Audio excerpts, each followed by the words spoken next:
சிறப்பு தீவிர வாக்காளர் திருத்தத்தை எதிர்த்து நாடாளுமன்ற வளாகத்தில் 3வது நாளாக எதிர்க்கட்சி எம்பிகள் தர்ணா போராட்டத்தில் ஈடுபட்டுள்ளனர். இதுகுறித்த கூடுதல் தகவல்களை நமது செய்தியாளர் டார்வின் வழங்க கேட்கலாம். டார்வின், முன்னதாகவே இந்த சிறப்பு தீவிர வாக்காளர் திருத்தத்தை எதிர்த்து நாடாளுமன்ற வளாகத்தில் எதிர்க்கட்சி எம்பிகள் தர்ணா போராட்டத்தில் ஈடுபட்டு வருகிறார்கள். தற்போதைய நிலவரங்கள் என்ன, சொல்லுங்க. நாடாளுமன்றத்தினுடைய மழைக்கால கூட்டத்தொடர் என்பது நடைபெற்றது.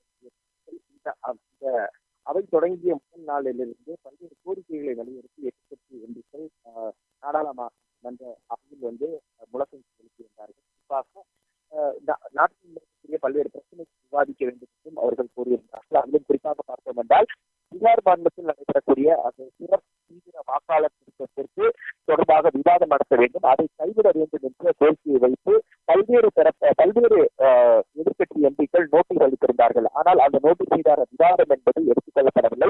நோட்டீஸ் நிராகரிக்கப்பட்டது. இதனையடுத்து தொடர்ச்சியாக அந்த நோட்டீஸ் நிராகரிக்கப்பட்டதால் அவர்கள் தொடர் முழக்கங்களை எழுப்பி அவையில் மையப்பகுதிக்கு அவர்கள் முழக்கங்களை எழுப்பியிருந்தார்கள். இதன் காரணமாக 3 நாட்களாக தொடர்ச்சியாக நாடாளுமன்றமானது முடங்கியிருப்பது ஒரு குறிப்பிடத்தக்க விஷயமாக பார்க்க வேண்டும். அந்த அடிப்படையில் தான் தொடர்ச்சியாக எதிர்க்கட்சிகளை பொறுத்தவரைக்கும் இந்த சிறப்பு தீவிர வாக்காளர் திருத்தத்தை கைவிட வேண்டும் என்ற வலியுறுத்தி நாடாளுமன்ற வளாகத்திற்குள்ளாகவே தர்ணா போராட்டத்தில் ஈடுபட்டார்கள். கடந்த 2 தினங்களாக அந்த போராட்டம் என்பது தொடர்ச்சியாக நடைபெற்ற நிலையில் இன்று 3வது நாளாகவும் நாடாளுமன்றம் தொடங்குவதற்கு சற்று நேரத்திற்கு முன்பாகவே இந்த போராட்டம் என்பது நடைபெற்றது. நாடாளுமன்றத்தினுடைய அந்த வாயில் பகுதியில் இந்தியா கூட்டணியுடைய எதிர்க்கட்சி எம்பிக்கள் அனைவரும் ஒன்றிணைந்து இந்த ஆர்ப்பாட்டத்தில் ஈடுபட்டிருந்தார்கள். காங்கிரஸ் மூத்த தலைவரான சோனியா காந்தி, ராகுல் காந்தி, அதேபோன்று மல்லிகார்ஜுன கார்கே மற்றும் திமுக எம்பிக்கள், அதேபோன்று எதிர்க்கட்சியான திரிணாமுல் காங்கிரஸ், சமாஜ்வாதி கட்சி உள்ளிட்டோருடைய இந்த தர்ணா போராட்டத்தில் கலந்து கொண்டு சிறப்பு வாக்காளர் திருத்தத்தை உடனடியாக நிறுத்த வேண்டும் என்ற அந்த கோரிக்கையை வைத்திருந்தார்கள்.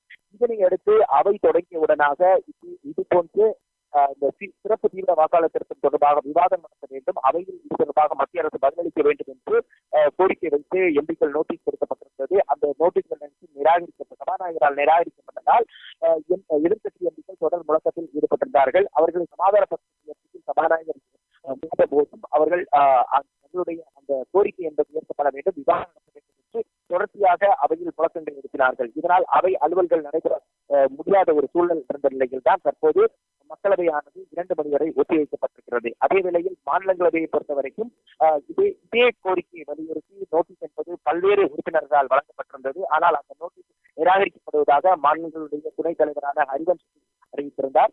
இதனையடுத்து அதற்கு எதிர்ப்பு தெரிவித்தும் எதிர்க்கட்சி எம்பிக்கள் முழக்கங்கள் எழுப்பியிருந்தார்கள். அதே வேளையில் சில எம்பிக்களுடைய அந்த ராஜ்யசபா எம்பிக்களுடைய பதவிக்காலம் இன்று முடிவடைய உள்ள நிலையில் அவர்களுக்கு அந்த வாழ்த்து செய்தி என்பது வாசிக்க ஆரம்பிக்கப்பட்ட போது எதிர்க்கட்சி எம்பிக்கள் ராஜ்யசபாவில் அமைதியான ஒரு சூழலை அவர்கள் கடைபிடித்திருந்தார்கள் என்பது குறிப்பிடத்தக்கது.